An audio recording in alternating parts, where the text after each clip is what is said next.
Maharashtra world economic forum मध्ये येणं महत्त्वाचं आहे असं वक्तव्य मुख्यमंत्री देवेंद्र फडणवीसांनी केले।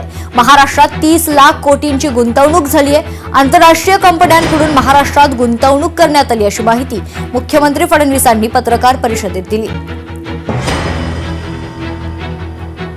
या ठिकाणी शोकेस केलेले आहेत आणि जगाची अर्थव्यवस्था कशा पद्धतीने पुढे जाणार आहे हे या ठिकाणी आपल्याला शिकायला देखील मिळतं आणि त्यात सहभागी देखील व्हायला मिळतं।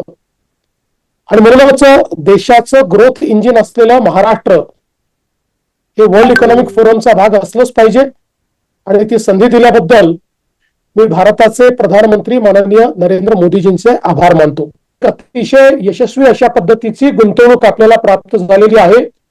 30 लाख कोटीची गुंतवणूक या ठिकाणी आणि अजून 7 ते 10 लाख कोटी ही गुंतवणूक पुढच्या काळामध्ये वाढेल अशा पद्धतीने गुंतवणूक आपण करू शकलो।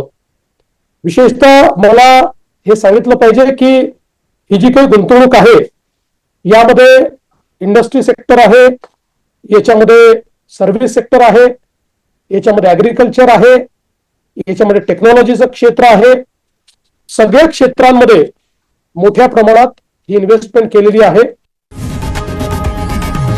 लोकशाही मराठी ऐका, पहा, जागरूक रहा।